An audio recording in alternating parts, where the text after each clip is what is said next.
आप सभी से अनुरोध कि आप सभी भी इस कार्यक्रम में जुड़कर इसका लाभ उठाएं। और आज का जो विषय है आज का जो विषय है, क्या आदि शंकराचार्य ने असुरों और नास्तिकों के लिए विचार दिए? क्या आदि शंकराचार्य ने असुरों और नास्तिकों के लिए विचार दिए? चलिए, आज हम इस विषय पर चर्चा करेंगे। क्या यह बात सत्य है कि आदि शंकराचार्य ने असुरों और नास्तिकों के लिए, क्योंकि ऐसा कमेंट एक आया है, कोई संभवतः नाम है उनका विष्णुदास संभवतः, ठीक? अभी मैं ठीक। तो उनका मानना है कि आदि शंकराचार्य का जो सिद्धांत है वह मायावाद है, वो उसको मायावाद कहते हैं, ठीक। लेकिन हाँ, अब इसका शास्त्र प्रमाण भी होना चाहिए कि हाँ भाई ये मायावाद है। कैसे प्रमाणित करेंगे कि मायावाद है? क्या विवेक चूड़ामणि को पढ़कर कोई ये कह सकता है कि विवेक चूड़ामणि का जो विचार है वो मायावाद है? आखिर कहना क्या चाहते हैं? वो सीधा कह नहीं पा रहे हैं। सच्चाई यह है कि उनके दिल कर रहा है कि वो आदि गुरु शंकराचार्य को 10 गालियां दे दे, लेकिन बेचारे दे नहीं पा रहे हैं। तो वो मायावाद लिख रहे हैं कि ये तो मायावाद है, शंकराचार्य की विचारधारा मायावाद है। जबकि आदि गुरु शंकराचार्य के सिद्धांतों और उनके ग्रंथों को पढ़कर उसे मायावाद कदापि नहीं कहा जा सकता। उसे अद्वैतवाद कहा जा सकता है। उसे अद्वैतवाद कहा जा सकता है। और वो अद्वैतवाद भी नहीं है, वो अद्वैत सिद्धांत है। वाद एक, समझ लीजिए कि वाद मतलब कि कोई किसी चीज का एक फैलना, किसी चीज का फैलाव करना, किसी चीज को कट्टरता पूर्वक, बलपूर्वक, कट्टरता पूर्वक किसी चीज को बताने की कोशिश करना, वहां पर वाद आता है। लेकिन आदि गुरु शंकराचार्य के अद्वैत सिद्धांत में कहीं पर भी कट्टरता नहीं है। कहीं पर भी कट्टरता नहीं है। कहीं पर भी किसी तथ्य को फोर्स करके नहीं लिखा गया है, तर्क के साथ लिखा गया है। और वह तर्क भी अनुसंधान पे आधारित हैं। अनुसंधान मतलब रिसर्च, समझने की कोशिश। तो किसी व्यक्ति ने कहा कि अब जो नाम लिया मैंने, किसी महानुभाव ने कहा कि आदि गुरु शंकराचार्य की जो विचारधारा है वो मायावाद है, तो आप शास्त्र सम्मत ढंग से प्रमाणित कर दीजिए कि मायावाद है। आप शास्त्र सम्मत ढंग से प्रमाणित कर दीजिए कि मायावाद है। कहीं पर भी विवेक चूड़ामणि, उपदेश सहस्त्री और उनके भाष्य जो है श्रीमद् भगवद गीता पर भाष्य है आदि गुरु शंकराचार्य का, बाद में जो बाद में आए उन्होंने बाद में भाष्य दिया। जब तक वो भाष्य देते तब तक आदि गुरु शंकराचार्य दे चुके थे श्रीमद् भगवद गीता पर अपना भाष्य, और उसी का आधार लेकर बाद में लोगों ने अपने मर्जी से भाष्य दिया। लेकिन प्रथम भाष्य तो उन्हीं का है, आदि गुरु शंकराचार्य का श्रीमद् भगवद गीता पर। तो अब भाष्य है उनका, और अन्य उपनिषदों पर भी भाष्य है, इषादी 9 उपनिषद पर भी भाष्य है। तो कई जगह पर बातें हैं आदि गुरु शंकराचार्य की। और सबसे बड़ी बात कि उनका सिद्धांत मायावाद है, तो उनको पढ़कर तो कहीं से प्रमाणित नहीं होता कि वो मायावाद है। हाँ, अद्वैत सिद्धांत है, और अद्वैत सिद्धांत के वो प्रचारक हुए, नवीन प्रचारक हुए। एक तो ये बात है, लेकिन अद्वैत सिद्धांत आदि गुरु शंकराचार्य ने दिया ऐसा नहीं है। अद्वैत सिद्धांत आदि गुरु शंकराचार्य ने दिया हो ऐसा नहीं है, यह तो श्रुति सिद्धांत है। यह तो विवेक चूड़ामणि में भी कई बार आदि गुरु शंकराचार्य खुद लिख रहे हैं कि अद्वैत सिद्धांत श्रुतियों का सिद्धांत है, वैदिक सिद्धांत है, यह वेदों का सिद्धांत है। तो आदि गुरु शंकराचार्य का व्यक्तिगत कैसे हो जाएगा? पहली बात। दूसरी बात कि अयम आत्मा ब्रह्म, आत्मा ही ब्रह्म है, यह अद्वैत सिद्धांत ऐसी बात नहीं कि आदि गुरु शंकराचार्य दे रहे, तो मांडुक्य उपनिषद में दिया हुआ है। मांडुक्य कारिका, अष्टावक्र महागीता, ईशादी 9 उपनिषद, श्वेतास्त्र उपनिषद में आत्मा को ब्रह्म कहा गया, आत्मा को परमात्मा कहा गया। ठीक। वैसे तो उपनिषदों की चर्चा में हर उपनिषद में, प्रश्नोपनिषद में, तैत्तरीयोपनिषद में, ऐतरेयोपनिषद में, हर उपनिषद में एक ना एक ऐसा मंत्र है जिसमें आत्मा को ही ब्रह्म कहा गया है। तो कोई एक उपनिषद की बात नहीं है।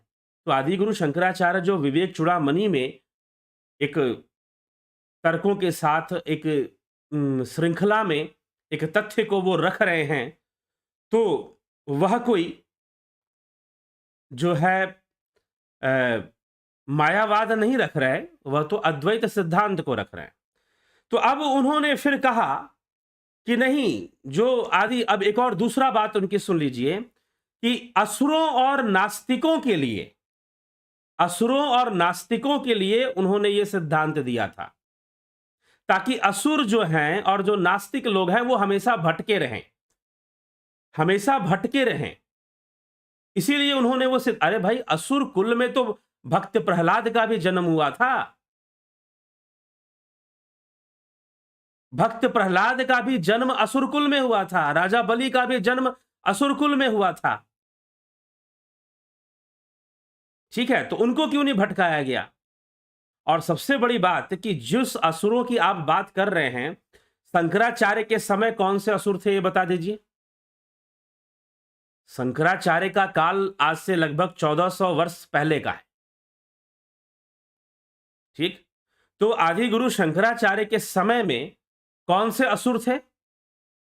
किन असुरों के लिए उन्होंने ये सिद्धांत दिया था, बता दीजिए जरा।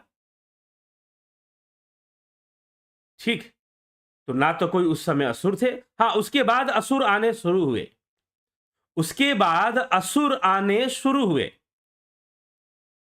उसके कुछ दिनों बाद, आदि गुरु शंकराचार्य के समाधि के कुछ वर्षों बाद, लगभग 70-100 वर्षों बाद क्या हुआ? असुर आने शुरू हो गए हमारी धरती पर, जिसमें पहला असुर मोहम्मद बिन कासिम के नाम से जाना जाता है। और वो जो असुर थे वो तो एकेश्वरवाद में विश्वास करते थे, वो तो अद्वैत को नहीं मानते थे, वो तो जीव को ब्रह्म मानते नहीं थे। अगर कह दोगे कि मैं अनल हक, अगर अनल हक कह दोगे तो तुम्हें मार दिया जाएगा। अब वो मंसूर जो थे, उन्होंने अनल हक कहा और उनको मरवा दिया गया था। हालांकि बहुत कोशिश करने के बाद, कितनी बार उनको मृत्यु दंड दिया गया, लेकिन वो बचते चले गए, अपनी योग बल से बचे, या जो कहिए।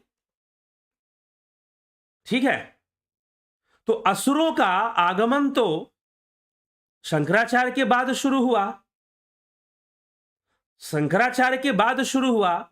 और मायावाद, शंकराचार्य को मायावादी कहने वाले भी शंकराचार्य के बाद आए, पहले नहीं थे शंकराचार्य को मायावादी कहने वाले।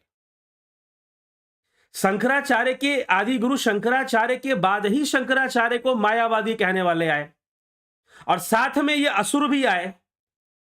अब जो लोग शंकराचार्य को मायावादी कहते थे और जो असुर थे, उनकी बातें आपस में मिलती जुलती थी। वो भी किसी एक ऊपर वाले एक को मानते थे कि एक ही ताकत है, और ये भी जोड़ देकर कहते थे बस एक ही परमात्मा है, तुम कृष्ण को ही परमात्मा मानो और किसी को मत मानो। कृष्ण को परमात्मा मानते हो तो ज्ञानी हो, मानने पर ज्ञानी और अज्ञानी की घोषणा, मानने पर ज्ञानी और अज्ञानी की घोषणा कर देना कि अगर तुम कृष्ण को परमात्मा मानते हो ज्ञानी हो, नहीं तो तुम पूर्णतः अज्ञानी हो, तुम्हें कुछ भी नहीं आता। अब चाहे आप कितना भी सच बोले। तो अब क्या था कि भाई ऐसे ही एक महानुभाव मुझको मिले, वो स्वामी विवेकानंद को बहुत गालियां दे रहे थे और किसी एक महात्मा जी को बहुत ऊंचा करके बता रहे थे।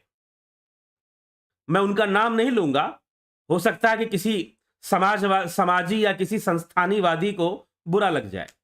वो अपने जिस भी समाज या संस्थान से जुड़े थे, उनके मुखिया को बहुत ऊंचा करके बता रहे थे और स्वामी विवेकानंद जी के लिए भद्दे गंदे शब्दों का भी प्रयोग कर रहे थे, क्योंकि उनको लग रहा था कि स्वामी विवेकानंद की निंदा कर कर वो अपने गुरु को ऊंचा साबित कर पाएंगे। तो एक मूर्खतापूर्ण कार्य था ये, यह मूर्खतापूर्ण कार्य था। ठीक, पहली बात तो ये है। और दूसरी बात कि वैसे ही वो अपने सिद्धांत को, अपने उसको द्वैतवाद कहिए चाहे जो भी कहिए, अपने सिद्धांत को, नहीं ये सही है, तर्क नहीं है, कोई अनुसंधान नहीं है, कोई रिसर्च नहीं है, ठीक है, लेकिन अपनी बात है कि हां भाई नहीं यही है बस, और बाकी सब बातें झूठ है। और उसमें भी मात्र कृष्ण ही परमात्मा है, शिव परमात्मा नहीं है। ठीक है, शिव परमात्मा नहीं है या कोई दूसरा कोई परमात्मा नहीं हो सकता, मात्र कृष्ण ही है।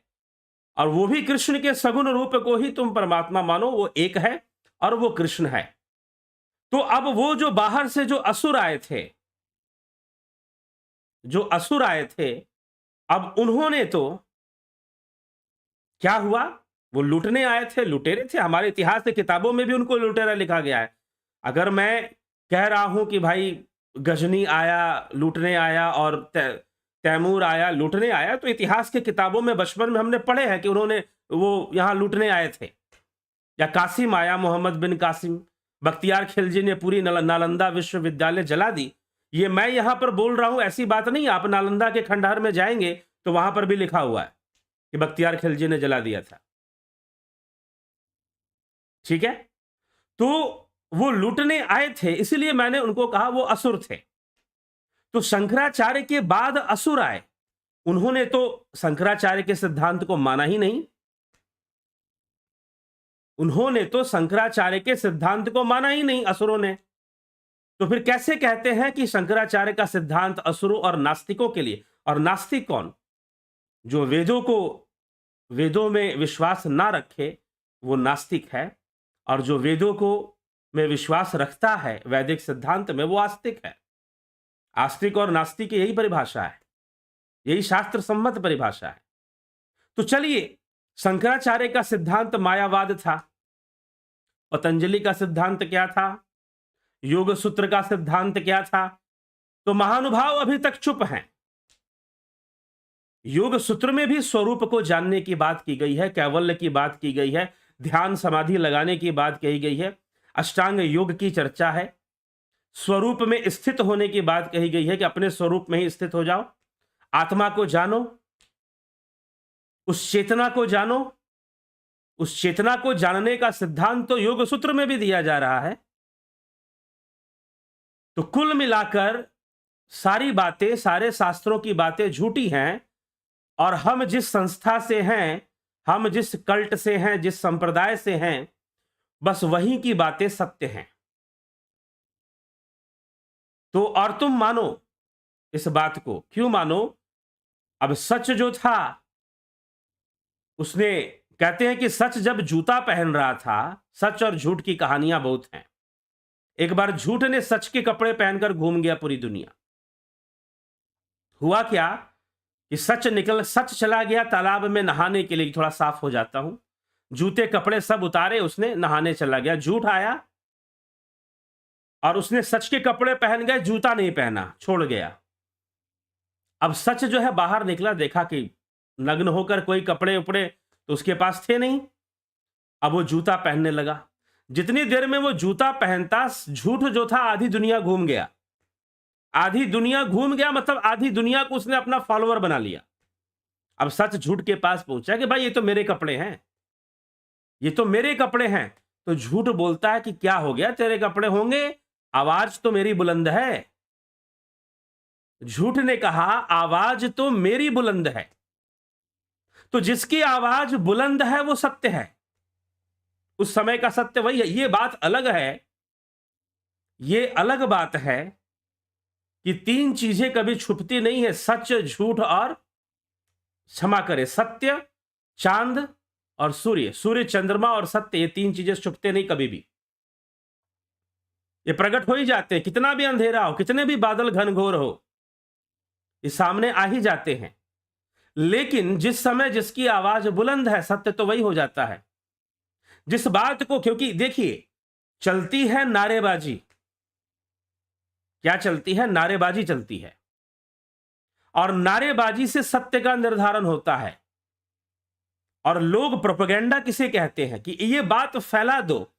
लोगों ने मंथन नहीं किया, ये बात गुरु जी ने कह दिया है ना, अब फैला दो इसको। लोगों ने मंथन नहीं, लोगों ने चिंतन नहीं। हम उस पर मंथन करें, चिंतन करें, कंटेम्पलेट करें कि भाई इस बात में, कि उस बात पर हम अनुसंधान करें कि यह बात कितना सत्य है और कैसे सत्य है। नहीं, किसी बहुत बड़े संस्था के मठाधीश ने या मुखिया ने बात कह दी ना, बात खत्म, उतना ही काफी है। तो नारेबाजी से चलती है और कई बार हम बहुत गलत नारे लगा देते हैं। अब इंकलाब जिंदाबाद, इंकलाब जिंदाबाद, आप नारे लगाइए इंकलाब जिंदाबाद, लेकिन कितने भारतीय जानते थे कि इंकलाब जिंदाबाद का मतलब क्या होता है? उनको तो लगता था ये देशभक्ति का नारा है, हमारे क्रांतिकारियों ने लगाया था, ये देशभक्ति का नारा है। लेकिन कितने लोग ये समझते थे कि इंकलाब जिंदाबाद का मतलब क्या होता है? नहीं जी, तकिया कलाम चलता है, रट्टा चलता है। कोई बोल रहा है तो उसके फॉलोअर भी सियार की तरह, एक सियार ने हुआ हुआ किया तो उसके पीछे लोग हुआ हुआ कर देते हैं, बिना कुछ जाने और बिना कुछ समझे और बिना किसी अनुसंधान के।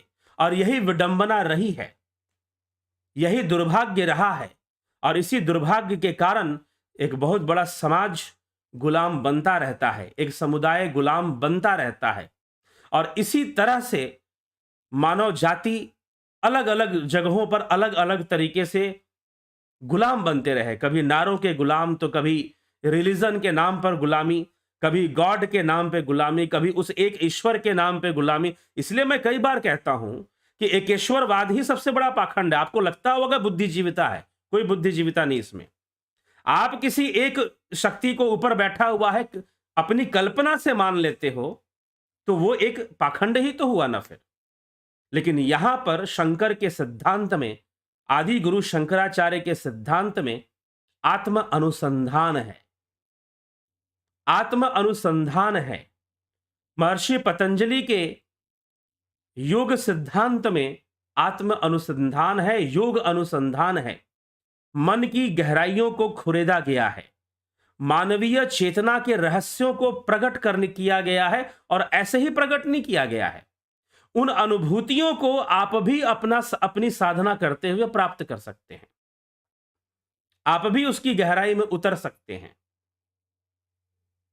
ठीक है, तो यहां पर यह तथ्य हमें विचार करना चाहिए। और आध्यात्मिकता, अध्यात्म क्या है और ज्ञान क्या है? ज्ञान अनुभव है। हम किसी भी विषय को मानकर ज्ञान नहीं कह सकते कि हमने उसे मान लिया और वो ज्ञान हो गया। जी नहीं, मान लेने से कुछ ज्ञान नहीं हो जाता, जान लेने से जरूर ज्ञान हो जाता है। तो इसीलिए एक लोक अनेक खंड, यहां पर चर्चा अखंड की हो रही है। आप लोकों में फंसे हुए हैं कि भाई इस लोक से उस लोक, उस लोक से उस लोक में जाकर कहीं कोई बैठा हुआ है, हम वहां पहुंचेंगे। अब एक महानुभाव ने पूछा, क्या भक्ति से परमात्मा नहीं मिलते? आप योग की बात करते हो। अब मैं क्या करूं? मैं पहले भी कितनी बार बोल चुका हूं, भक्ति शब्द, थोड़ी सी भाषा का ज्ञान रखो। जब पश्चिम में, जब वेस्ट में लैंग्वेज को लेकर बहुत प्रॉब्लम आ गई, शब्दों के अर्थ का अनर्थ होने लगा, तो लिंग्विस्टिक फिलॉसफी को लाया गया कि शब्दों का सही अर्थ निकालना लोग पहले समझें, सही अर्थ निकालना पहले समझें, तो जाकर बात समझ में आएगी, तो जाकर बात समझ में आएगी। नहीं तो अर्थ का अनर्थ हो रहा है। इंकलाब जिंदाबाद, आपने तो इसे भारत का नारा बता दिया, ये तो हमारे आजादी का नारा है, देशभक्ति का नारा है। जी नहीं, इंकलाब जिंदाबाद वास्तव में एक कम्युनिस्ट स्लोगन था, एक कम्युनिस्ट स्लोगन था इंकलाब जिंदाबाद। भारत के आजादी के जो लड़ाके थे, भगत सिंह हो गए और बहुत सारे, इन सभी लोगों को उस समय के लिए, उस टाइम के लिए कम्युनिस्ट सपोर्ट प्राप्त होता था, मिलता था। ठीक है, यही कारण है हमारे देश के गैर सरकारी संस्थाओं पर मतलब एनजीओस पर कम्युनिस्ट पावर का आज भी होल्ड रहता है, आज भी उनकी पकड़ रहती है एनजीओस के ऊपर। तो उस समय जब उनको सहायता मिलती थी, कम्युनिस्ट सपोर्ट मिलता था, और उनको जब सहायता मिलती थी तो वो चाहते थे कि जो है इनका हमें सपोर्ट मिलेगा तो हम तो इंकलाब जिंदाबाद मतलब क्रांति की जिंदाबाद। लेकिन नारा चल पड़ा और लोगों ने सोचा कि ये तो देशभक्ति का नारा है, और लोगों ने उसको लगाना शुरू कर दिया। बहुत कम लोगों ने विचार किया कि इंकलाब जिंदाबाद का मुख्य अर्थ क्या होता है। ठीक है, तो इस तरह से समस्याएं हैं, इसलिए नारेबाजी से बचिए। नारेबाजी से बचिए कि कौन सा नारा क्यों चल रहा है, किस लिए चल रहा है, एक तो ये समझिए। इसीलिए मैंने क्यों बता रहा हूं, क्योंकि मायावाद मायावाद मायावाद मायावाद। अरे भाई, तुम बार बार कह रहे हो कि शंकराचार्य का सिद्धांत मायावाद है, मायावाद है। कहोगे, सिर्फ कहोगे कि प्रमाणित करोगे, ये बताओ। सिर्फ कहने से मायावाद नहीं हो जाएगा ना, इसलिए नारेबाजी से बचिए, नारा मत लगाइए। और जो नारा लगा रहे हैं, पहले जानिए कि वो नारा क्यों लगाया जा रहा है, उस नारा के अर्थ क्या होता है, मीनिंग क्या होता है। तो अगर आप कह रहे हैं कि शंकराचार्य का सिद्धांत मायावाद है, तो प्रमाणित कीजिए कि कैसे मायावाद है, उन्हीं के सिद्धांतों से प्रमाणित कीजिए। विवेक चूड़ामणि में तो वो लिख रहे हैं कि द्वैतवाद ही मायावाद है। अगर विवेक चूड़ामणि को प्रमाण लिया जाए तो द्वैतवाद को मायावाद लिखा हुआ है।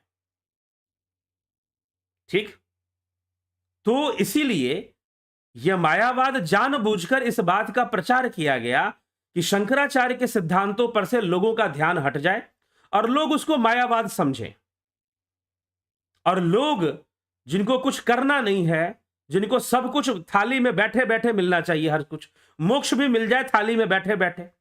हम तो गुरु जी के शरण में चले गए, गुरु जी को 100 500 1000 चढ़ा के आ जाया करेंगे, गुरु जी कल्याण कर देंगे। थाली में उनको मोक्ष भी थाली में सजा हुआ चाहिए कि भाई कुछ करना ना पड़े, बस मोक्ष मिल जाए। गुरु धारण कर लिया जी, अब तो समझो मुक्ति हो ही गई। अब गुरु कैसा धारण किया? लोभी गुरु लालची चेला, नरक में होए ठेलम ठेला।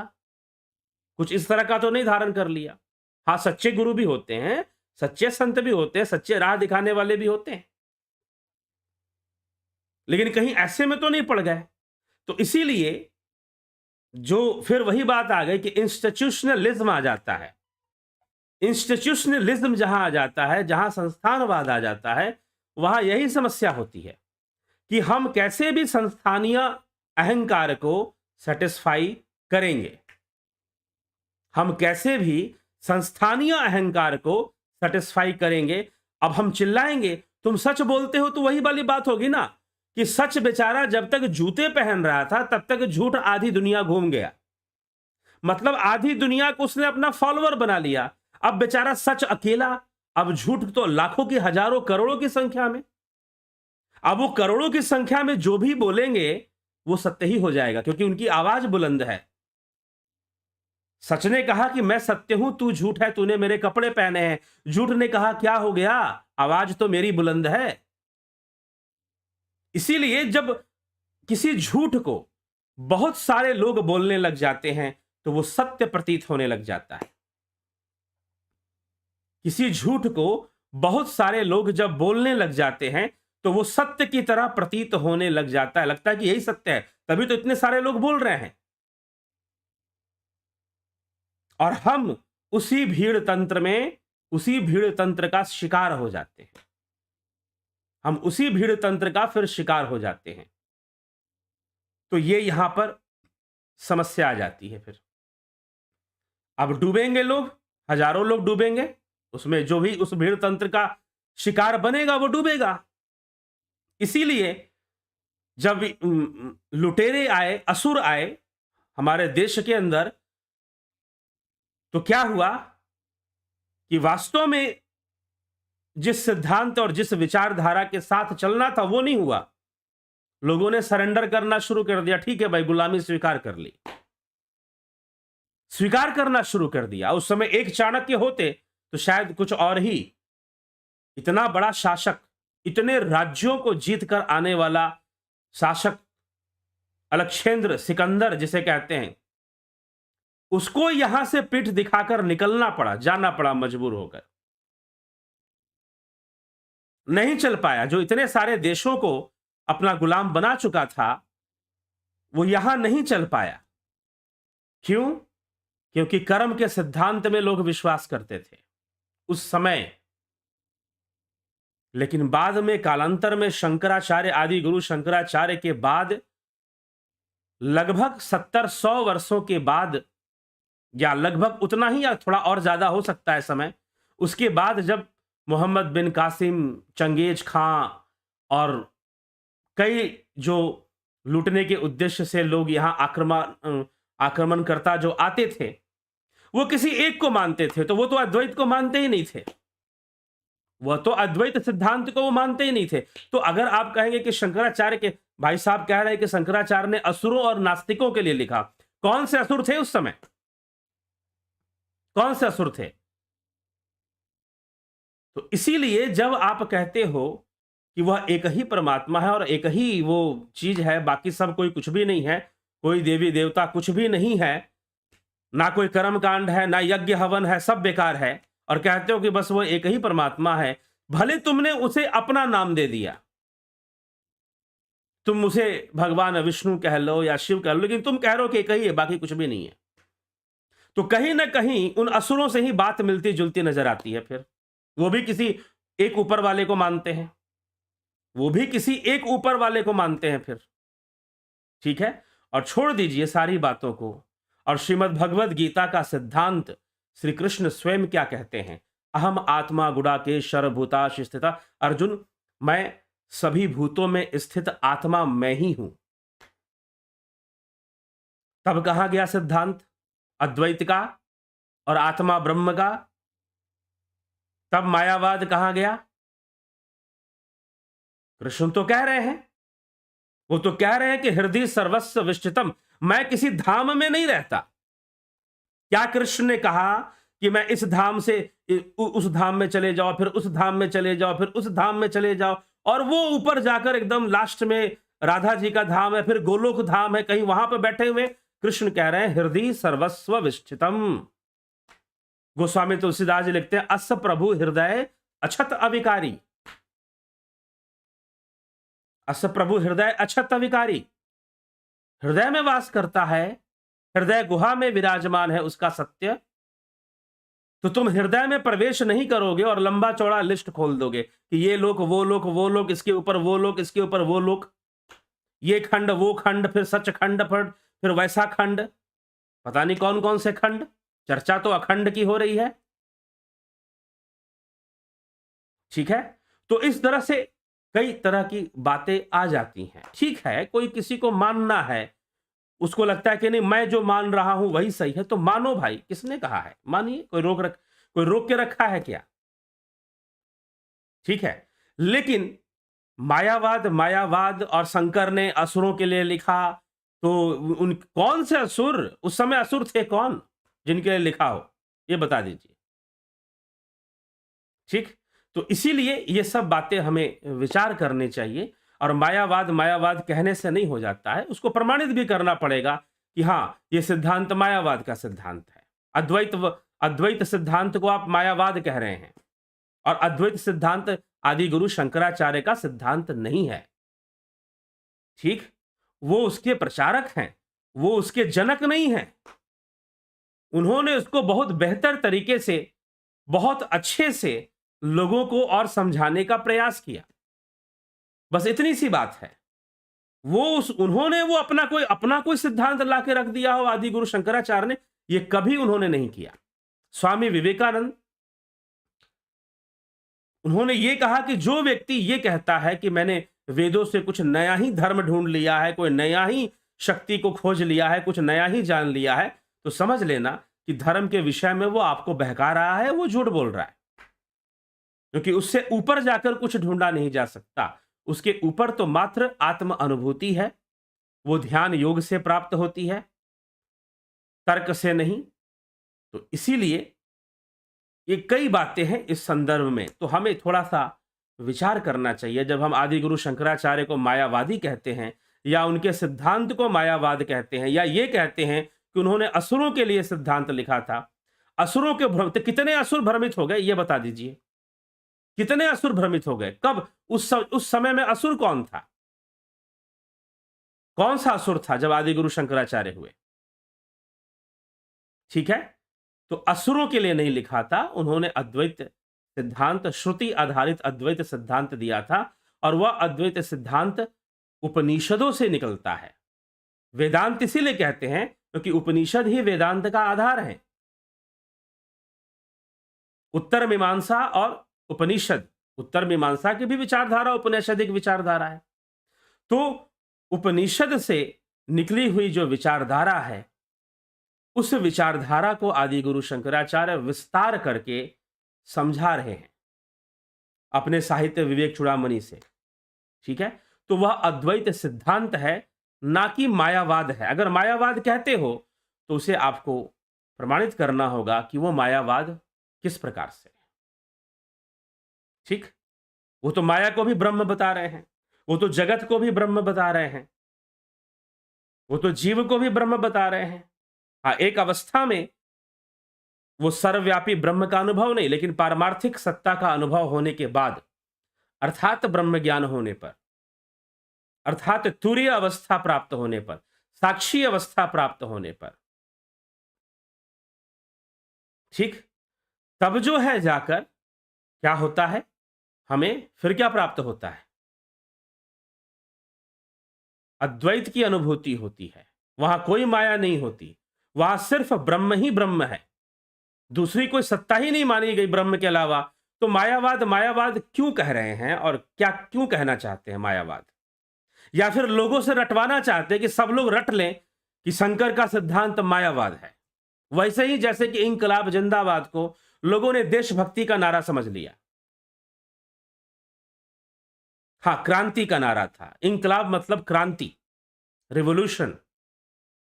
लेकिन ये इंकलाब जिंदाबाद कोई हमारे देश का या हमारे देश का नारा उसको कहना सही नहीं होगा। हाँ, आप क्रांति का नारा उसे बता सकते हैं, और ये आया भी था तो कोई हमारे देशभक्ति से नहीं आया था, उस प्रभाव में आया था। कम्युनिस्ट विचारधारा के प्रभाव में यह नारा उपजा था। यह नारा, इस नारे ने जन्म लिया था कम्युनिस्ट थिंकिंग के प्रभाव में। ठीक, तो अब हमें यह समझना होगा, लेकिन नारेबाजी और टर्मिनोलॉजी क्या होती है, कैसे काम करती। अभी किसी महानुभाव ने, अभी मैं चर्चा कर रहा था कि भक्ति, क्या भक्ति से परमात्मा नहीं मिलता? आप तो योग की बातें करते हैं। कृष्ण ने क्या बातें की हैं? क्या भगवान कृष्ण शुरू से लेकर अंत तक योग योग की बातें नहीं कर रहे? अब आ जाइए भाषा विज्ञान पर आ जाइए, भाषा के शब्द अर्थ पे आ जाइए। तो भक्ति शब्द का क्या अर्थ होता है? संस्कृत भाषा के अनुसार भक्ति शब्द का अर्थ क्या है? भक्ति का अर्थ है जुड़ना, विभक्ति का अर्थ है अलग, भजन का अर्थ है जुड़ना, विभाजन का अर्थ है बंटवारा, बांट देना, अलग अलग कर देना। भजन का विलोम शब्द है विभाजन, बांट दो, अलग कर दो। भक्ति का विलोम है विभक्ति, विभक्ति मतलब अलग करना, और भक्ति मतलब जोड़ देना। और योग का मतलब क्या होता है भाई? योग का मतलब भी जोड़ देना है। योग का अर्थ है जोड़ देना, वियोग का अर्थ है अलग हो जाना। आपका किसी से वियोग हो गया, वियोग मतलब आप उससे अलग हो गए, और योग हो गया मतलब जुड़ गए। तो आप बताइए, अब आप पूछोगे कि आप योग योग कहते हैं और भक्ति से परमात्मा नहीं मिलेगा क्या? भक्ति से मोक्ष नहीं होता क्या? अब ये प्रश्न का क्या मतलब है?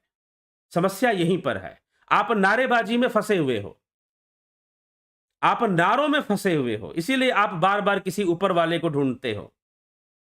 आप आत्मा को नहीं ढूंढते, आप आत्म अनुसंधान नहीं करते, आप सेल्फ एनालिसिस नहीं करते, आप किसी ऊपर वाले को ढूंढने में लग जाते हो। आप उसको ढूंढने में लग जाते हो जिसकी मर्जी से एक पत्ता भी नहीं हिलता। आप किसी ऐसी शक्ति को ढूंढने में लग जाते हो फिर। ठीक है, तो आदि गुरु शंकराचार्य का सिद्धांत अद्वैत, अद्वैत तत्व को, ब्रह्म तत्व को, उसे आप ब्रह्मवाद कह लीजिए, अद्वैत सिद्धांत कह लीजिए, लेकिन मायावाद तो कदापि नहीं कह सकते। आप बेकार में रटवाने में लगे हुए हैं कि मायावाद है, मायावाद है। जबरदस्ती का रटवाना है लोगों से। ठीक, तो इस पर थोड़ा विचार करिए। और भक्ति और योग में अंतर नहीं है। आपको जब अंतर दिखाई दे रहा है तो आप भ्रमित हैं। आप किसी ना किसी भ्रम जाल में पड़ गए हैं। आप ऐसे लोगों के चक्कर में पड़ गए हैं जो भक्ति और योग को अलग अलग कह के बताते हैं, लेकिन इसका अर्थ लेंगे तो कहीं भी अलग नहीं है। भक्ति और योग अलग नहीं है, ठीक है। और आदि गुरु शंकराचार्य की विचारधारा में मंडन है, खंडन नहीं है। अखंड की चर्चा है, खंड खंड की चर्चा नहीं है। ब्रह्म को ही संपूर्ण बताया गया है। ब्रह्म लोक को ही एक लोक माना गया है कि ब्रह्म ही सब कुछ है। तो फिर अलग अलग लोक कहां से हो जाएंगे? तो अलग अलग लोकों की भी चर्चा शंकराचार्य के सिद्धांत में नहीं है। अलग अलग खंडों की भी चर्चा शंकराचार्य के सिद्धांत में नहीं है। इसलिए वो अद्वैतवाद, उन्होंने एकेश्वरवाद नहीं बोला, अद्वैतवाद, द्वैत से जो परे है। तो क्या वो एक है? जी नहीं, वो एक भी नहीं है, वो तो अनंत है। तो अनंत है तो उसे एक कैसे बोलेंगे फिर?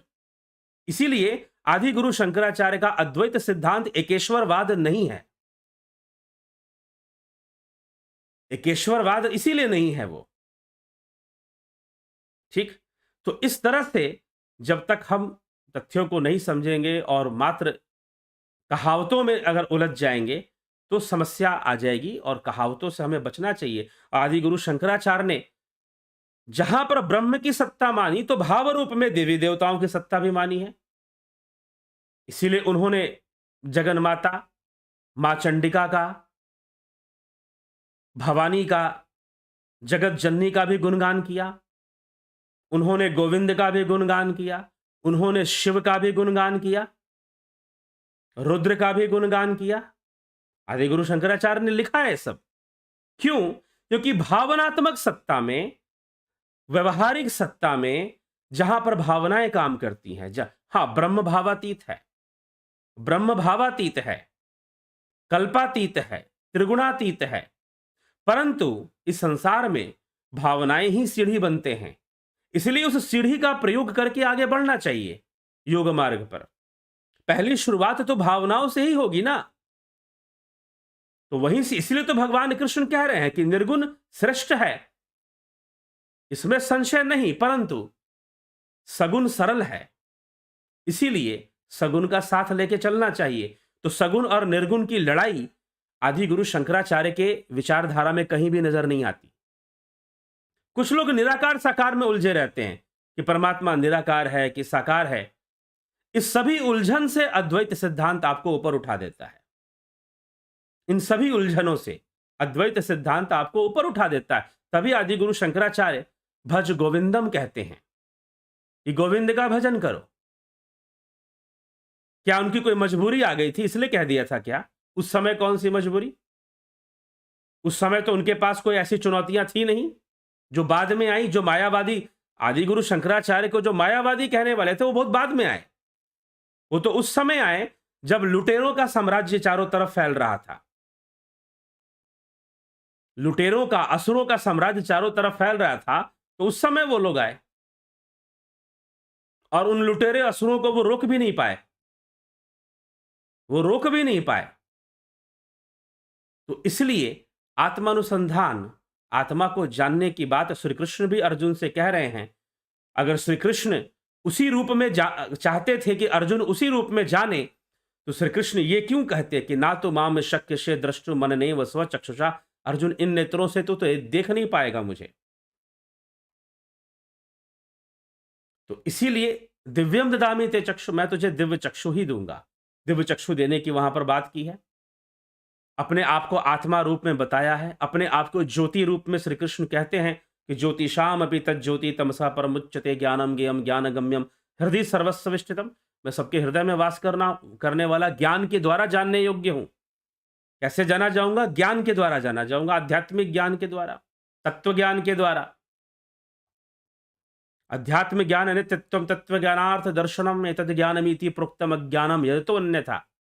अध्यात्म ज्ञान के द्वारा नित्य तत्व ज्ञान के अर्थ स्वरूप ईश्वर को जानना, परमात्मा को जानना, तत्व ज्ञान के अर्थ को जानना कि तत्व क्या है। ठीक, तो कृष्ण तो कुछ और समझा रहे हैं, अपने आप को आत्मा भी कह रहे हैं। हम आत्मा गुड़ा के, इसीलिए किसी का परिवेश समझना चाहिए कि गीता का परिवेश क्या है, किस परिवेश में चर्चा चल रही है। अपना काल्पनिक परिवेश नहीं बना लेना चाहिए। तो कई लोग श्रीमद् भगवद गीता का व्याख्या करते हुए अपना काल्पनिक परिवेश बना लेते हैं। मत भूलिए कि श्रीमद् भगवद गीता युद्ध भूमि में युद्ध प्रारंभ होने से पहले श्री कृष्ण के द्वारा अर्जुन को सुनाई गई, युद्ध भूमि में सुनाई गई। और ये कोई साधु सन्यासियों की चर्चा भी नहीं थी, यह तो दो राजपुरुषों की चर्चा थी। कृष्ण भी राजपुरुष है, अर्जुन भी राजपुरुष है, उनके बीच में चर्चा चल रही थी। ठीक, तो चलिए, गीता पे चर्चा तो वैसे हो रखी है इस चैनल पर, भविष्य में दोबारा आएगी, क्योंकि यह विषय ऐसा है कि इसमें बहुत कुछ है और बहुत कुछ समझने की आवश्यकता बनी रहती है। तो दोबारा लाइव में कभी गीता की पुनरावृत्ति भी जरूर करेंगे। तो ये सारी बातें हैं। तो मायावाद मायावाद कहना जरूरी नहीं है कि हम किसी को खुद को साबित हम इसी ढंग से करेंगे। तो अगर है कुछ साबित करने के लिए तो वो कोई मान्यता वाली बात नहीं होनी चाहिए, प्रामाणिकता वाली बातें होनी चाहिए, प्रमाण वाली बात होनी चाहिए, अनुसंधान वाली बात होनी चाहिए। उसमें अनुसंधान हो, उसमें प्रमाण हो, तभी जाकर कोई बात है। और जो कोई भी मानता है कृष्ण को परमात्मा मानना कहीं से भी गलत नहीं है, लेकिन इस बात का प्रचार करना कि हम तो मात्र कृष्ण को ही परमात्मा मानते हैं और कृष्ण ही है, आत्मा को जानने की कोई जरूरत नहीं है, और शिव और बाकी किसी को भी मानने की कोई आवश्यकता नहीं है, किसी को भी मानने की कोई आवश्यकता नहीं है, कुछ भी मत करो, बस कृष्ण को ही मानो। तो आप कुछ एक नई विचारधारा सामने रखना चाहते हैं, कुछ अलग विचारधारा रखना चाहते हैं जो वेद सम्मत नहीं है, जहां पर वैदिक कर्मकांड का भी खंडन हो रहा है। वेद सम्मत नहीं है और वैदिक कर्मकांड का भी आप खंडन कर रहे हैं, कर्म सिद्धांत का भी खंडन कर रहे हैं, जिसका आप खंडन कर नहीं सकते क्योंकि असंभव है। कर्मकांड का खंडन आप विचारों में कर सकते हो, कर्म में नहीं कर सकते।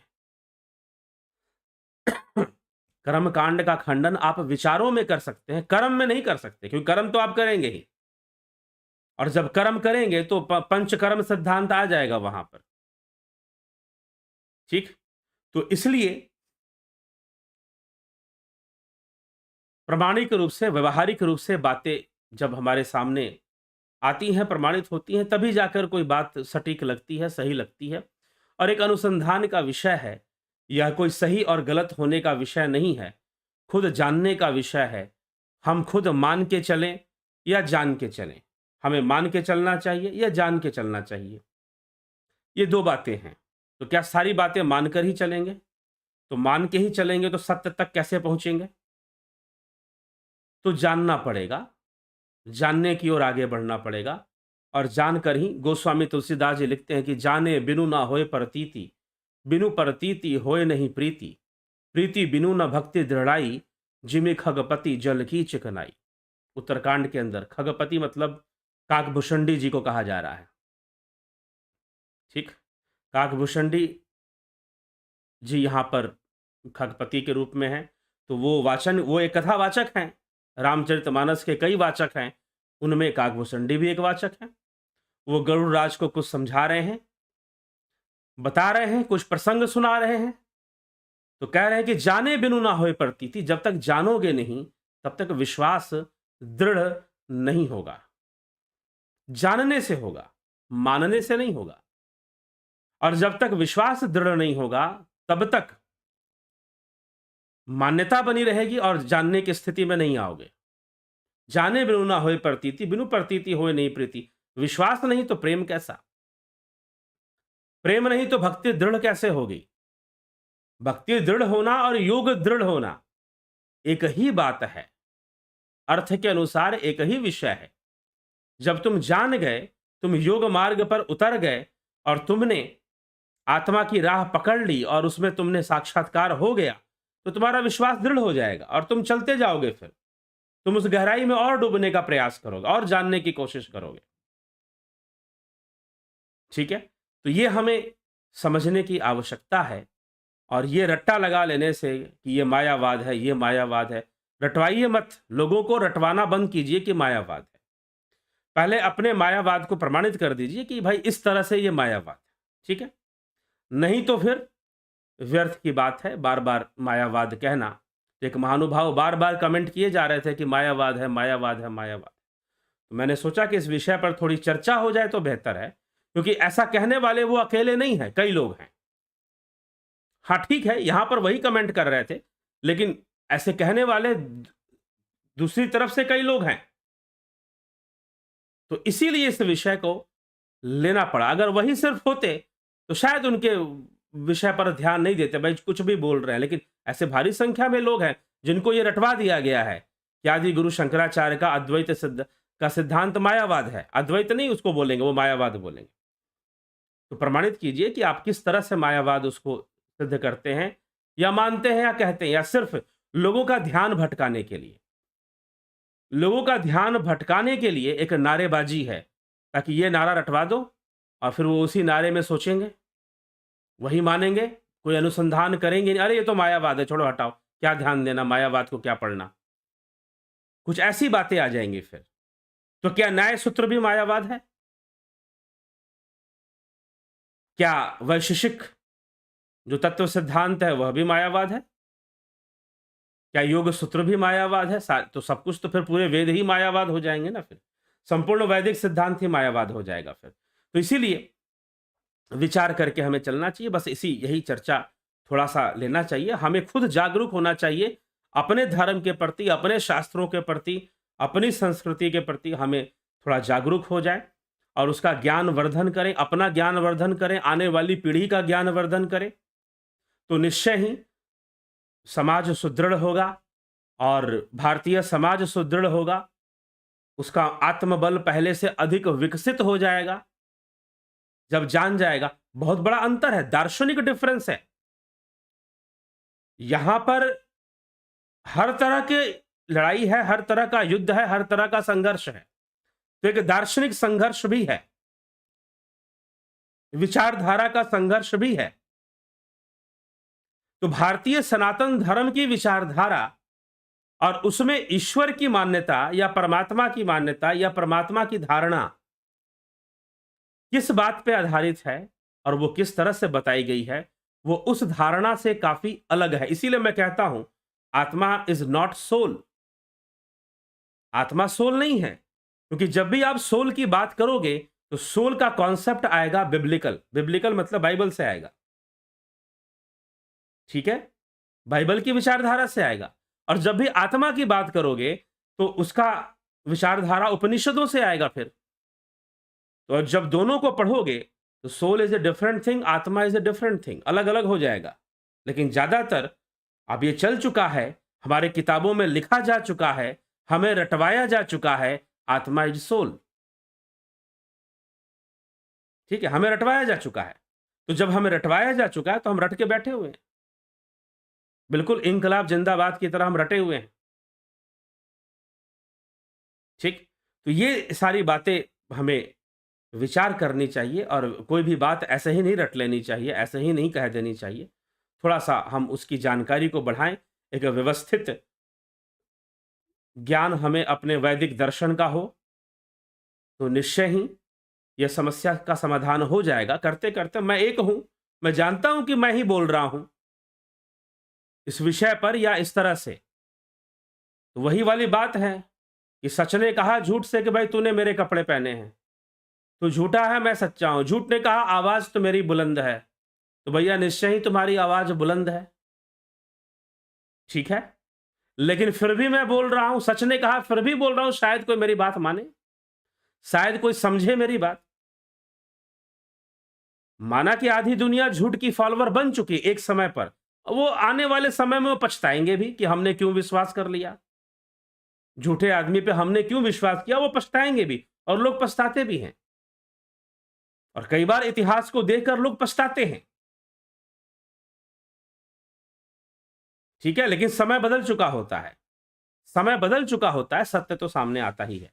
तो चलिए ठीक है, तो यही है, और बस एक छोटा सा प्रयास है, और बाकी लोगों को जो मानना होता है वही मानते हैं।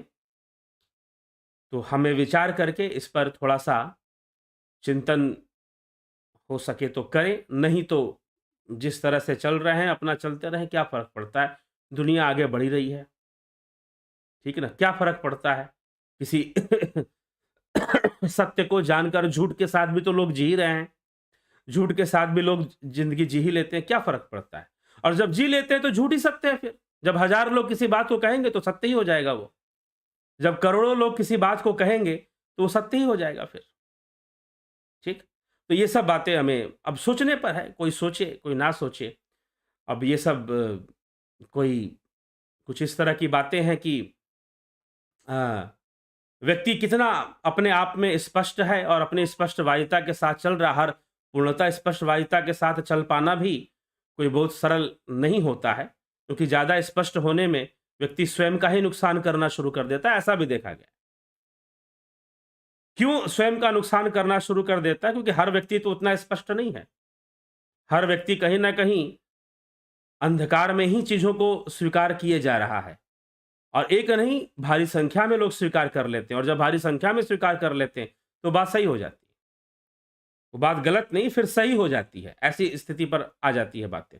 चलिए ठीक है, तो आगे बढ़ते हैं और आगे बढ़कर चलते हैं, और चलकर हम जो है चिंतन करते हैं, मनन करते हैं, और मनन करके, आत्मानुसंधान करके निश्चय ही सत्य को जानने का प्रयास करें, और सत्य को जानकर ही जीवन का कल्याण है। कोशिश है, बाकी तो लोग आगे बढ़ ही रहे हैं, संप्रदाय बन ही रहे हैं और बनते आए हैं, प्रयास करते आए हैं। कमलेश खैरनर जी, बहुत अभिनंदन है आपका। जगत नारायण जी, हरिमोहन गुप्ता जी।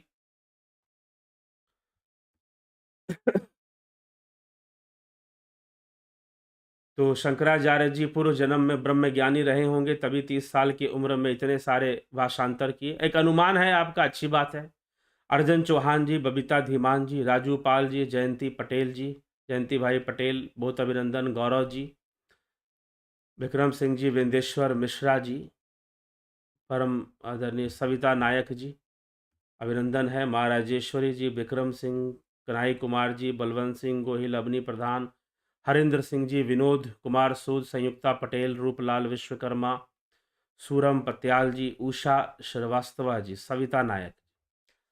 आजकल ऑनलाइन शास्त्र श्रवण किया जाता है। शास्त्र पूर्णता पर शास्त्र पूजा, व्यास पूजा के लिए हम श्रोता क्या करें? तो व्यास पूजा और शास्त्र पूजा आप खुद से कर सकते हैं, ठीक ना? आप स्वयं से भी कर सकते हैं, क्योंकि पूजा तो ऑनलाइन का यह विषय नहीं है, ठीक है ना? यह ऑनलाइन का विषय नहीं है, यह श्रद्धा का विषय है। और हालाँकि ऑनलाइन तो एक माध्यम है, आप ऑनलाइन भी श्रद्धा व्यक्त कर सकते हैं। आप व्यक्त करें श्रद्धा, कमेंट में ही व्यक्त कर दें। नहीं तो आप शास्त्र समापन पर आप दोबारा पूजा कर लें, तो अच्छा रहेगा।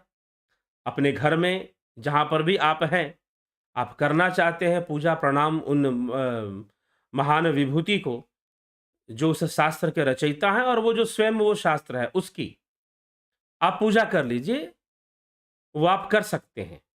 लेकिन विचारधारा और विचार हम आत्मसात कर सके, हृदयस्थ कर सके, उसके साथ ही पूजा हो, तभी पूजा का फल भी सही से प्राप्त होता है।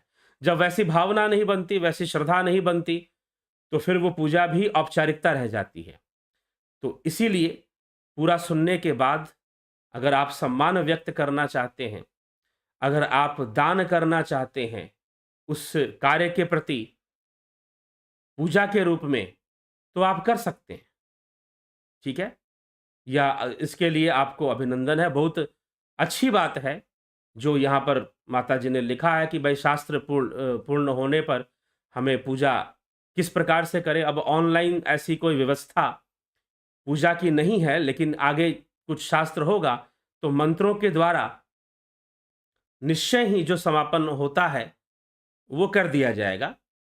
लेकिन संपूर्ण पूजा अग्नि के साथ, दिए के साथ, वो तो कैमरे के सामने या फिर बिल्कुल कंप्यूटर के सामने उस तरह की संपूर्ण पूजा का तो कर पाना या ला पाना संभवतः संभव नहीं है, कंप्यूटर के सामने। हाँ, दूर कहीं कैमरे से कोई कोई कहीं पर कथा वथा चलती है, पंडाल लगा होता है और वहाँ पर कैमरे से रिकॉर्डिंग होती है, वो एक अलग बात है। लेकिन यहाँ पर तो वेबकैम से कंप्यूटर के सामने बैठकर ये लाइव होता है, तो फिर वहाँ पर ये कर पाना सरल नहीं है कि उस ढंग से मंगलाचरण किया जाए और पूर्णाहुति की जाए और जो है सारी क्रियाएँ की जाए, लास्ट में आरती की जाए। तो ये सारी चीज़ें ये उस प्रकार से संभव नहीं है। हाँ, आपकी श्रद्धा है, आप करना चाहते हैं, कुछ दान दक्षिणा करना चाहते हैं, तो ये आपकी श्रद्धा है, आप कर सकते हैं, ठीक है?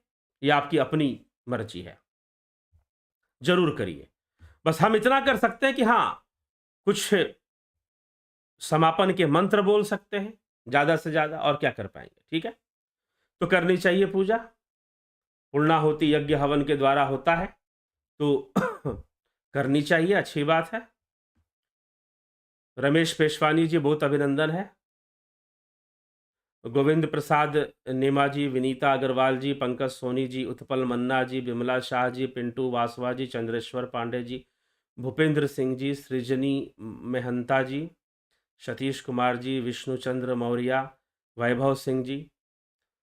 भगवान आदि शंकराचार्य की आत्मा राजा की बॉडी में चली गई थी, उस बारे में बताएं ये कैसे हुआ था। ये एक अलग कथा है और ये मंडन मिश्र के साथ शास्त्रार्थ में हुआ था। आत्मा चली नहीं गई थी, उन्होंने अपने आप को ये योग बल है, पर काया प्रवेश की शक्ति है। पर काया प्रवेश की सिद्धि को महर्षि पतंजलि ने विभूति पाद में समझाया है। कई विभूतियों और कई योग शक्तियों के बारे में बताया उन्होंने, योग सिद्धियों के बारे में, तो पर काया प्रवेश के बारे में भी बताया।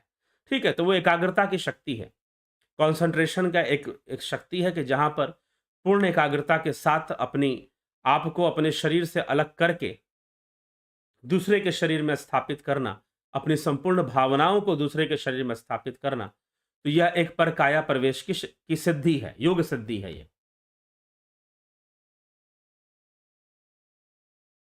If there is no unity among Hindus follower of Sanatan Dharma, these religious conversion will continue. Media kept quiet on the Lavanya death case in Tamil Nadu. Yes, Lavanya suicide case जो था, जो डेथ केस था, कि संभवतः आप जिस लावण्या के बारे में बात कर रहे हैं, in school she was forced to convert in Christianity.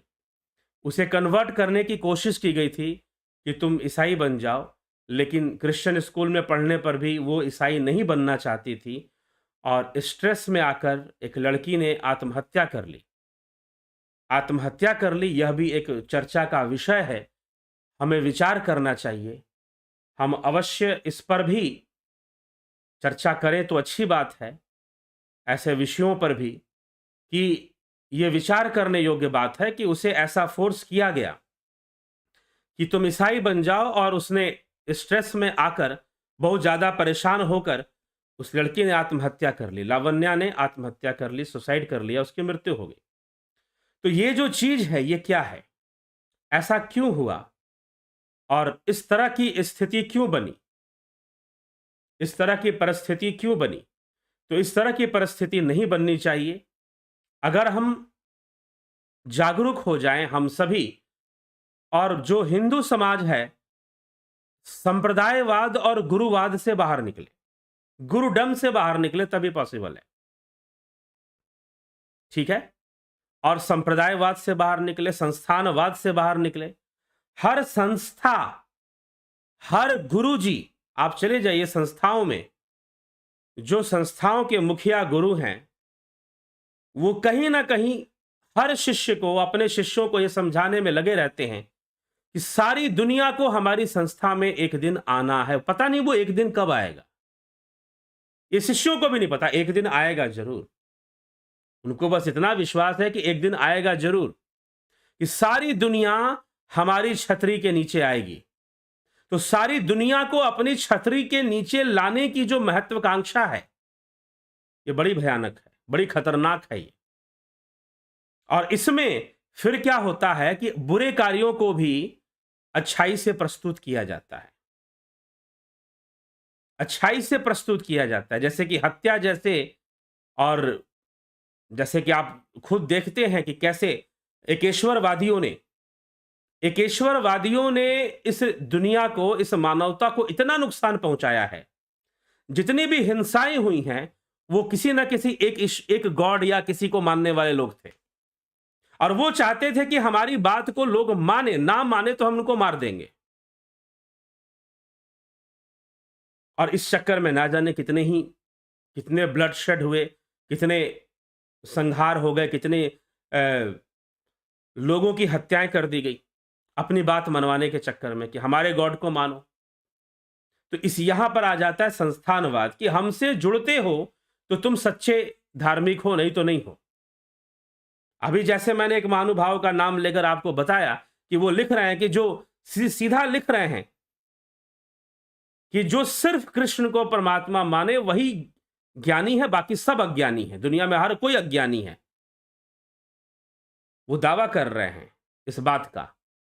तो कहीं ना कहीं वो स्वयं कृष्ण को भी कलंकित करने में लगे हुए हैं ऐसा कहकर, क्योंकि गीता तो ऐसा नहीं कहती कुछ, श्रीमद् भगवत गीता तो कोई ऐसी व्याख्या नहीं कर रही। तो इसीलिए यह विचारणीय है कि इसीलिए मैं कहता हूं कि गुरु मत ढूंढो, शास्त्र ढूंढो। शास्त्र क्या कहते हैं उसे जानो, और कितने साधारण और कितने सरल तरीके से शास्त्र क्या कहते हैं वो समझाया जा सके, वो बताया जा सके। खुद समझो, खुद बताओ। मैं कुछ समझा रहा हूं, मैं कुछ अनुसंधान कर कर, कुछ अध्ययन कर कर, कुछ समझ कर बता रहा हूं। आपको अगर लगता है कि कुछ समझ में आ रहा है तो आप बताओ। लेकिन जहां पर गुरुडम आएगा, जहां पर इंस्टीट्यूशनलिज्म आएगा, वहां पर इंस्टीट्यूशन प्रायोरिटी में हो जाएगा, संस्थान प्रायोरिटी में हो जाएगा कि हम ही सही हैं और जो हमें मानता है वही सच्चा सनातन धर्मी है। जो हमें मानता है, शंकर का सिद्धांत तो मायावाद है और हमारा सिद्धांत बिल्कुल एकदम सही है, और जो हमें मानता है वही सनातनी, बाकी सब बकवास है। तो ऐसा कहने, ये जो संप्रदायवाद है, ये जो इंस्टीट्यूशनलिज्म है, ये जो कल्ट को बढ़ावा देने वाली जहां बात आ जाती है, वहां पर सब गड़बड़ हो जाता है। और वहां पर फिर कैसे भी अपने फॉलोअर बढ़ाओ, अपना एक्सेप्टेंस बढ़ाओ। एक्सेप्टेंस बढ़ाना और फॉलोअर बढ़ाने के चक्कर में लोग जो है कहीं ना कहीं अपनी ही एक तरह का एक दादागिरी शुरू हो जाती है, एक तरह की। ठीक है, वहां पर कोई उस दादागिरी में कोई गुंडागर्दी नहीं है, कोई हथियार का प्रयोग नहीं हो रहा, अब शब्द का भी प्रयोग नहीं हो रहा है, लेकिन कहीं ना कहीं अपनी भी वही बात कि सच बेचारा झूठ के पास जाए और उसने कहा कि तूने मेरे कपड़े पहन लिए, तो झूठ ने कहा कि उससे क्या, आवाज तो मेरी बुलंद है ना, मेरे साथ करोड़ों लोग खड़े हैं ना मेरी बात को कहने के लिए। तो ये बात, इसी से सब चलना शुरू हो जाता है। तो इसी से हमें विचार कर कर समझ कर हमें चलना चाहिए और विवेक से चलना चाहिए, तभी जाकर इस समस्या का समाधान होगा। शास्त्रों की ओर हम लौटेंगे और शास्त्रों को हम समझेंगे, तभी जाकर हम फिर अपना अनुसंधान करो ना। आप कह देते हो, एक और संस्था के लोग मुझे मिले, उन्होंने कहने लगे कि हमारे जो ये जो गुरुजी हैं, जिन्होंने हमारी संस्था, ये समाज का जो निर्माण, वो आखिरी थे, उन्होंने जो कह दिया that is the last sentence, उसके बाद अब सोचने की जरूरत नहीं है। मैंने कहा कि तुम अपने गुरुजी के सबसे बड़े विरोधी हो, क्योंकि तुम्हारे जो गुरुजी थे वो बहुत क्रांतिकारी व्यक्तित्व थे। मैं उन गुरुजी का नाम नहीं लूंगा यहां पर अभी। बहुत क्रांतिकारी व्यक्तित्व थे और स्वतंत्र विचारधारा में विश्वास करते थे। तुम उनके सबसे बड़े विरोधी हो, क्योंकि तुम ऐसा कह रहे हो कि उन्होंने जो कह दिया वो अंतिम वाक्य है। फिर वही कुएं के मेंढक बन गए, फिर से कुएं के मेंढक प्रमाणित हो गए। जो वो नहीं बनाना चाहते थे तुम वही बन गए। ज्यादातर मैंने देखा है कई संप्रदायों में, उनके जो मुखिया, वास्तव में वो लोग तपस्वी थे, सिद्ध पुरुष थे, उन्होंने जो बनाना चाहा उसके उनके जो चेले हैं, जो उनके संप्रदाय को ज्वाइन करने वाले लोग हैं, वो बाद में चलकर उनकी सारी एक्टिविटी उनके अगेंस्ट ही दिखाई देती है, उनके विरुद्ध में बातें दिखाई देंगी। ज्यादातर चलकर ऐसा पाया गया है। ठीक है, तो ये अब बहुत सारे संप्रदाय हैं, मैं नाम लेना शुरू कर दूंगा तो तथाकथित अनुयायियों को बुरा लगना शुरू हो जाएगा, इसलिए मैं नाम नहीं लूंगा, ठीक है। लेकिन जो उन्होंने सिखाया, उनके चेले उसके अगेंस्ट नजर आते हैं, उसके विरुद्ध में नजर आते हैं बाद में चलकर। तो चलिए, जो भी है, तो ये जरूरी बात आपने कही है कि भाई इस तरह से नहीं होना चाहिए, लोगों को यूनिटी होनी चाहिए। तो शास्त्र विचारधारा जब तक नहीं प्रकट होगी, जब तक कुएं के मेंढक की तरह हम सोचेंगे कि भाई ऐसा ही करके चलना है, ये कह दिया गया तो बस कह दिया गया, तो ये चीज है। सही बात है Shankar Prasad ji, she was force to convert into but she choose death and committed suicide. ये सही बात है, ये घटना घटी है और सच्ची घटना है। तो जागरूक होने के जरूरी है। यहां पर इतनी भारी समस्या है और तुम्हें लगा है कि लोग हमारी बात मान ले, सबको अपनी बात मनवाने की पड़ी हुई है कि लोग हमारे गुरुजी के चेले बन जाए, सारी दुनिया हमारे ही गुरुजी को मान ले और उन्हीं की चेली बन जाए, तभी वो सच्चे सनातन धर्मी होंगे। कुछ इस तरह की बातें मनवाने में लोग लगे रहते हैं, तो उससे भारी नुकसान होता है।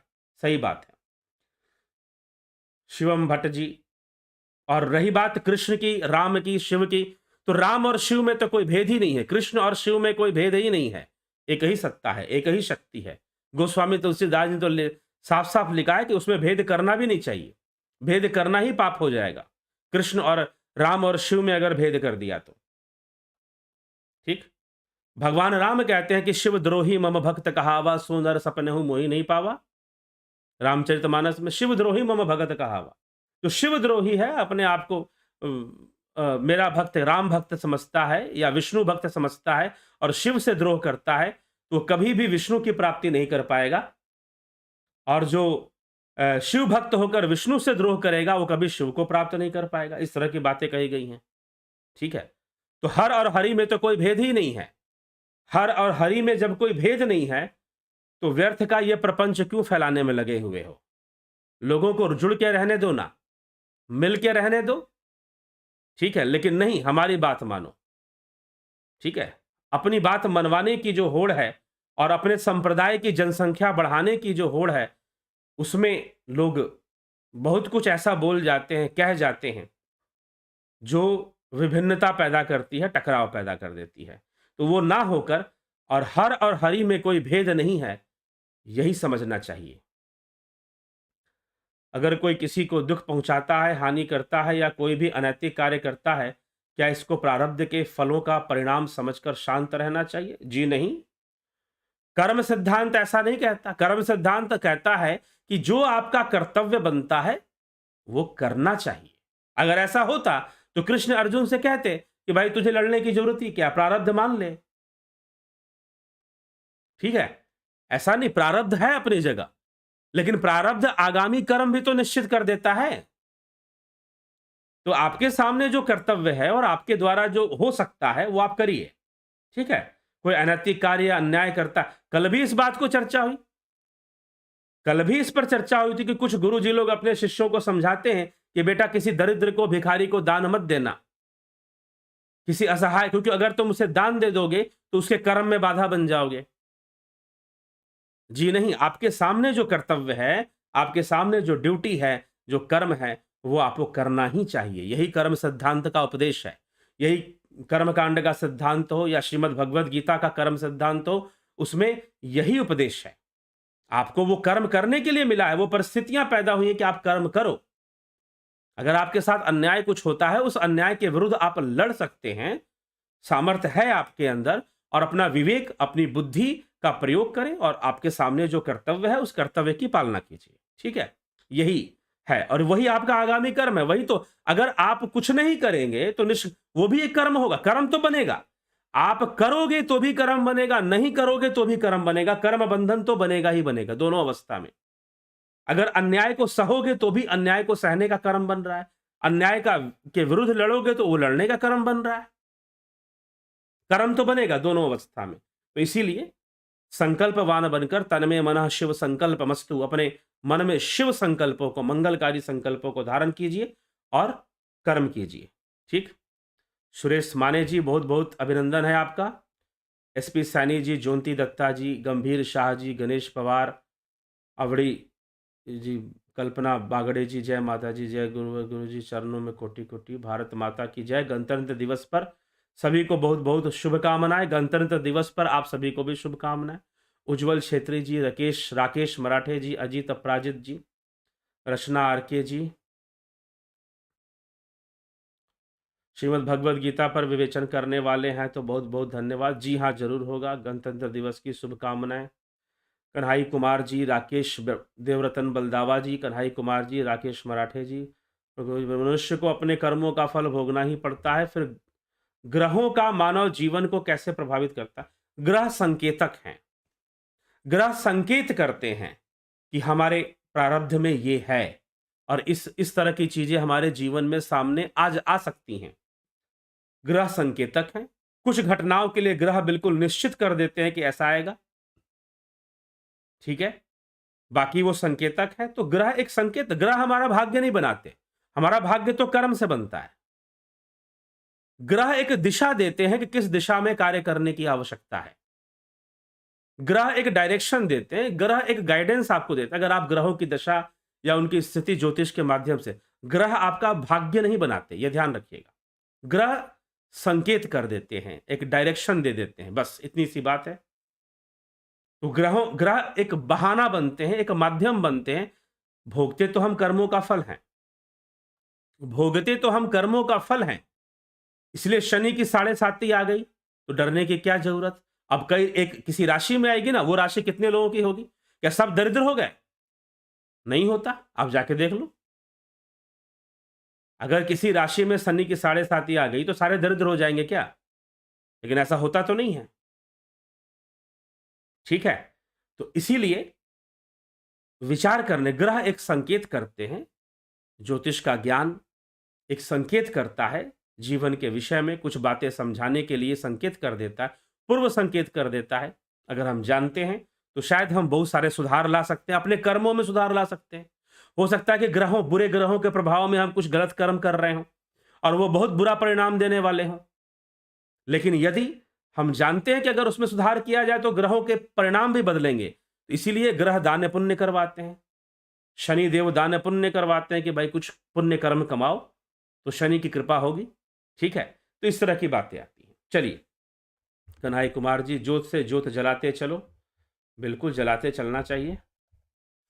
विनोद कुमार जी, भगवान सिर्फ एक है, महादेव शिव शंकर हैं। सारे देवी देवता दानव मनुष्य के भूत प्रेत गंधर्व सभी शिव शंकर के ही अंश हैं, मेरे ऐसे मानना है। और मानना नहीं, जानने की अवस्था में आइए, जानने की अवस्था में आइए। गौरव सिंह जी, बहुत बहुत अभिनंदन आपका। और जानना किसको है? आत्मा को जानना है। आत्मा को नहीं जानते हैं तो कुछ भी मानना व्यर्थ है, ठीक है। मानने से हटकर जानने की अवस्था में आ जाइए तो बहुत लाभ होगा, ठीक। तो चलिए, इसी के साथ ही आगे बढ़ते हैं और कल से भज गोविंदम स्तोत्र पर चर्चा होगी। अब वही आदि गुरु शंकराचार्य हैं जो भज गोविंदम भी करवा रहे हैं, भाई गोविंद का भजन करो कह रहे हैं। लेकिन क्या वो अपने अद्वैत सिद्धांत को छोड़ के कह रहे हैं? ऐसा भी नहीं है। क्यों कह रहे हैं, किस लिए कह रहे हैं, कल चर्चा होगी। तो भज गोविंदम स्तोत्र के ऊपर चर्चा कल शुरू होगी। कल 9 बजे से इस स्तोत्र के श्लोकों को, इसके पदों को, पद है ये भज गोविंदम जो है, पद है, मतलब गायकी है ये, इसका गायन होता है वैसे।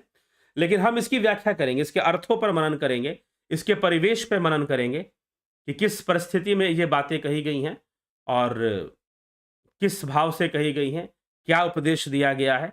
तो वो सब वही बातें हैं, लेकिन एक नए तरीके से बातों को कही गई है। ये एक भज गोविंदम स्तोत्र में आ जाता है। तो चलिए, ठीक है, विराम देते हैं यहाँ विचारों को। कल फिर 9 बजे लाइव चर्चा में हम सब सम्मिलित होंगे और चर्चा करेंगे। बहुत बहुत आभार आप सभी का।